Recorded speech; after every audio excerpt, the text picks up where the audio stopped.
자, 항등식 한번 해볼게요. 일단은 우리가 잘 알고 있는 녀석부터 시작해야 돼요. 무엇이냐? 바로 등식부터 시작해야 됩니다. 등식. 자, 여러분 좋아하는 등심 아니고요. 등식입니다. 같을 등자 써서 우리가 등이라고 같은 식이라는 뜻으로 등식이라 부르고, 그리고 또 등자 들어가는 게 뭐가 있죠? 등호라는 게 있죠. 그래서 등호로 표현한 식,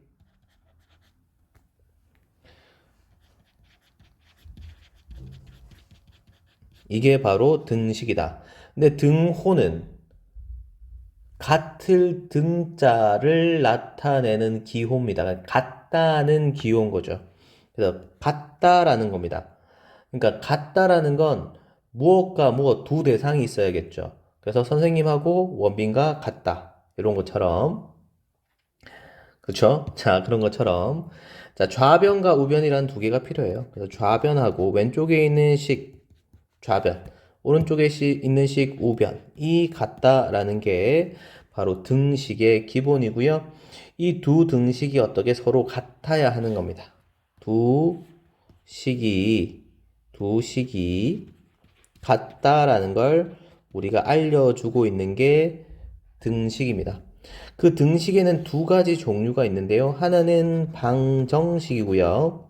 여러분들이 중학교 대부분 시간을 방정식을 풀었습니다. 1차 방정식, 2차 방정식 이런 등식을 풀었고요. 방정식을 풀었고요. 그 다음에 중1 때 처음에 항등식을 배웠어요. 여러분 기억을 잘 못하겠지만 항등식을 배웠습니다.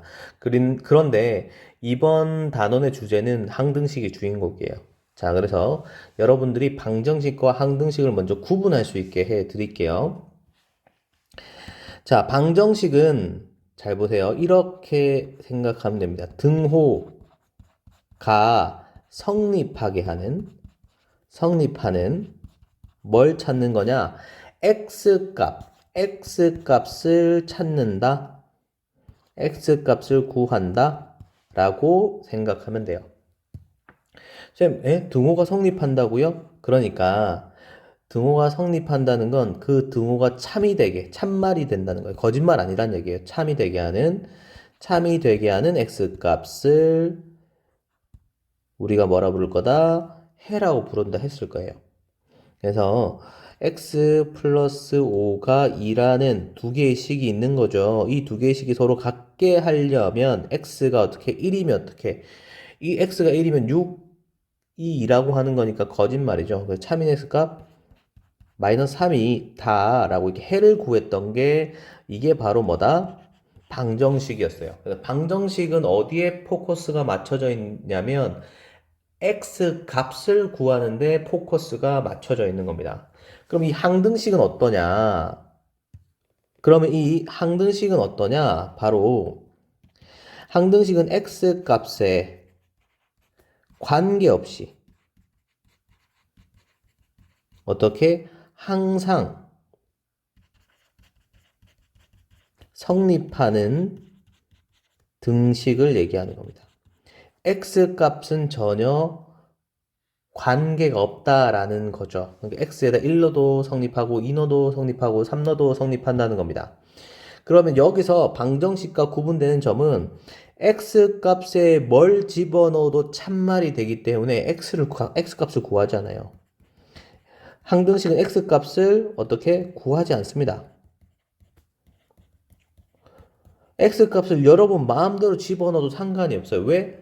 두 식이 지금 어떻게 x 값에 관계없이 항상 성립한단 말이죠. 그러니까 이런 거요. 3x 플러스 2x는 5x다. 이런 게 항등식인 건데 이 항등식은 x에다 0을 집어넣어도 똑같고 1을 집어넣어도 똑같고 2를 집어넣어도 똑같다는 걸 확인할 수 있어요. 그리고 많은 친구들이 쌤, 아니 이 두 식은 서로 같잖아요. 두 식이 어떻게 서로 같은 식이잖아요. 왼쪽 식과 오른쪽 식이 같은 식인 거예요. 그래서 아까 방정식은 왼쪽 식하고 오른쪽 식이 같을 수도 있고 다를 수도 있는 상황이었겠죠. 그런데 그걸 같게 만들어주는 x값을 찾았다면 항등식은 왼쪽 식하고 오른쪽 식이 같다라는 걸로 받아들이면 되겠어요. 따라서 자, 이건 왼쪽 식하고 오른쪽 식이 똑같은 식이니까 x에 네 맘대로 집어넣어도 되는 겁니다. 그러면 따라서 우리가 x 값에 관계없이 항상 성립한다는 말이 바로 뭘 얘기하는 거다? 얘가 항등식이란 뜻이다. 받아들이고요. x값에 관계없이 또는 이렇게 얘기할 수도 있어요. 임의의 x값에 대해 항상 성립한다 그래도 이 친구도 뭐야? 항등식이라는 뜻이고요. 모든 x 또는 모든 실수 x에 대해 항상 성립한다 그러면 역시 이것도 뭐야? 항등식이고요.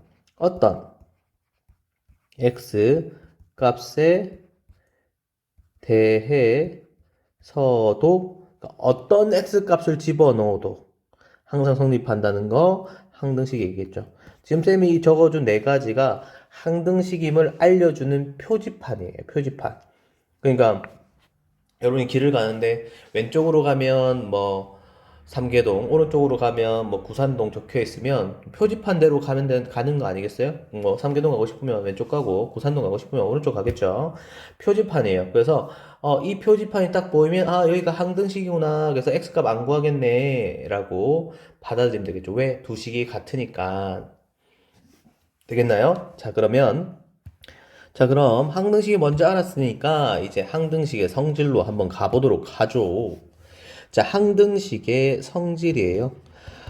항등식의 성질은 이것만 이해하면 사실 다 같은 말입니다. 자, 항등식의 성립이 아니라 성질이죠. 성질은 자, 사실상 이제 개수 구하겠다는 건데, 개수 구하기 한다는 겁니다. 계속 잊지 마세요. 여러분들은 지금 x값 구하는 거 안 해요. x는 뭘 집어넣어도 참인 x값이기 때문에, 항상 성립하기 때문에 개수를 구하는 거고, 그리고 결국 이 항등식의 성질은 쉽게 말하면, 그냥 왼쪽 식하고 오른쪽 식이 서로 같은 식이라는 겁니다. 서로 같은 식입니다. 알겠죠? 그냥 원리는 이게 답니다. 자, 계속 해볼게요. 먼저 첫 번째. 자, ax 플러스 b라는 식하고 cx 플러스 d라는 식이 있는데 이 두 식이 뭐야? 항등식이다 라는 얘기를 들으면 그러면 a하고 c가 같겠네. 왜? x의 개수가 같겠다. 왜냐? 아니, 같은 식이니까요. 자, 상수항도 서로 같겠다. 왜냐고요? 아니, 같은 식이니까요. 되겠나요? 자, 그럼 하나 더 해볼게요. 만약에 ax 플러스 b 이퀄 0이라고 되어 있어요. 그러면 이 친구가 항등식이라는 얘기를 딱 듣자마자 그러면 얘는 a는 뭐가 돼야 돼요? 0이 돼야 되고 b는 뭐가 돼요? 0이 돼야죠. 왜? 왼쪽 식하고 오른쪽 식이 같은 식이니까 오른쪽 식이 0이잖아요. 그럼 왼쪽 식도 뭐야? 0이 돼야 될 거 아니니? 왼쪽 식을 0으로 만들려면 개수 a하고 b가 뭐가 돼야 되니? 0이 돼야 될 거 아닙니까? 이 말이에요. 알겠죠? 다시 해볼게. 하나만 더 해볼게. 자, ax 제곱 플러스 bx 플러스 c 이꼴 얘랑 dx 제곱 플러스 ex 플러스 f라는 게 있으면 그러니까 얘도 지금 사실상 똑같은 말이에요. 얘 둘이 항등식이다라는 걸 듣자마자 A하고 D가 같겠네. 왜? X제곱의 개수가 같겠지. 왜? 같은 식이니까요. B하고 E도 같고 그 다음에 뭐야? C하고 F도 같겠네. 왜? X의 개수니까요. 같겠고 상수항이나 같겠죠. 왜? 같은 식이니까요. 같은 식이니까 똑같지. 그러니까 만약에 쌤이랑 원빈이랑 눈 두 개 달렸잖아요. 그죠? 같은 거잖아요. 그죠? 콧구멍 두 개 같은 거잖아요. 그죠? 농담이고요. 자, 그래서 같은 식이니까 x제곱의 개수, x의 개수, 상수항이 서로 같다 쓸 수 있고 그래서 아까 위에처럼 만약에 ax제곱 플러스 bx 플러스 c 이꼴 0이 항등식이라는 얘기를 들으면 왼쪽식, 오른쪽식이 사실상 같은 거니까 A도 0이고 B도 0이고 C도 0이겠구나. 왜? 오른쪽식이 0이니까 왼쪽식도 0이겠죠? 라고 받아들이면 되겠어요. 자, 그럼 이 항등식의 성질을 가지고 이제 잘 생각해 볼게. 자, 항등식의 성질을 보자마자 우리가 알게 되는 것은 항등식은 x를 구하는 데 관심이 없고 개수를 구하는 데 관심이 있다. 그래서 이 성질을 이용해서 우리가 뭘 구할 수 있냐면 바로 개수를 구할 수 있고 그 개수 구할 수 있는 방법에 멋진 이름을 붙여놨는데 그게 뭐다? 미정개수법이다. 자, 미정개수법이다. 정해지지 않은 개수 구하는 법이다. 어떤 값인지 알 수 없는 그 개수를 어떻게 구하는 법이다. 자, 두 가지 방법이 있다. 뭐가 있다? 개수 비교법. 개수 비교법이랑 수치 대입법이 있다.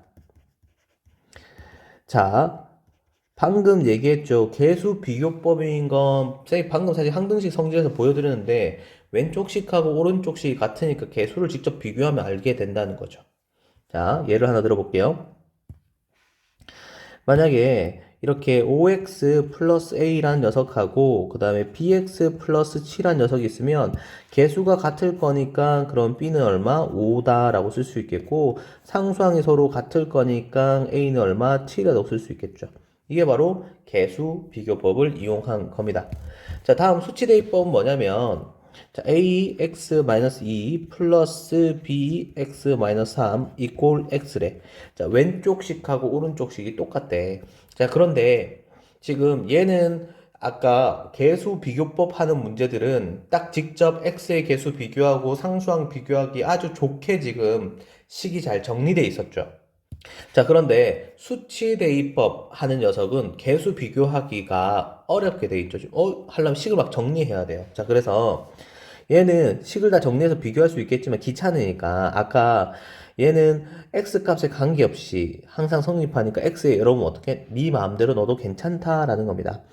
x에 2를 대입해 볼게요. x에 2를 대입해 볼게요. x에 2를 넣으면 여기 2 넣으면 2 빼기 2는 0 되니까 a와 함께 쭉 날아갈 거고요.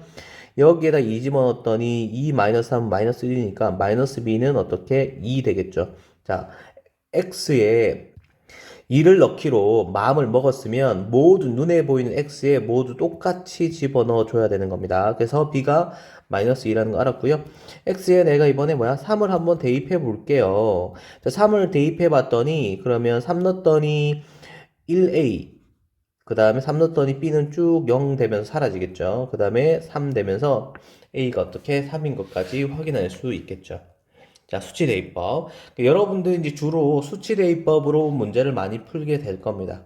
그래서 왜 항등식이라며? 그러면 네 맘대로 숫자 x 값에 적절한 값을 집어넣어도 된다며? 그래서 적절한 x 값을 대입하는데 쌤, 그 적절하단 말 뭘 집어넣으란 얘기예요? 라고 한다면 지금 구하는 식을 가만히 봤을 때 내가 알고 싶은 대상이 뭐지? A하고 B가 있네.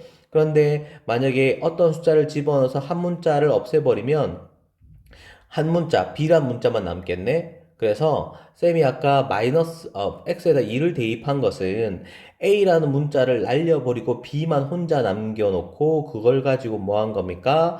B의 값을 구했던 거죠. 그래서 적절하다는 값은 바로 내가 구하고자 하는 대상이 두 개가 있으면 구할 수 없으니까 그 둘 중에 하나를 없애버려서 어떻게 나머지 반대쪽 내가 구하고자 하는 녀석을 구하는 거죠. 그러니까 x에 3을 넣었던 건 내가 b를 없애버리기 위한 거였고 b가 없으니까 a를 어떻게 자연스럽게 구할 수 있는 거 알겠습니까? 자, 수치대입법은 적절한 x 값을 집어넣는 거고 처음에 여러분들이 이걸 배울 때 적절한 x 값을 무조건 0, 마이너스 1, 1 이런 것만 생각하는데 뒤에 계속 이어지다 보면 0, 마이너스 1 넣어서 문제가 안 풀리거든요. 그래서 식을 보고 적절한 x 값을 집어넣는데 보통은 뭔가 불편한 무엇인가가 사라지는 방향으로 이 대입을 해서 식이 간단해지는 방향. 간단해진다는 건 복잡한 식이 사라진다는 거겠죠. 사라진다는 건 아까처럼 A 문자 없애는 것처럼 또는 B 문자 없애는 것처럼 적절한 S 값을 집어넣어서 정리한다는 뜻입니다. 자, 미정계수법으로 본격적인 이제 문제를 좀 풀어나가는 유형은 자, 다음 영상에 이어질 거고요. 항등식 이야기는 여기까지 할게요. 끝!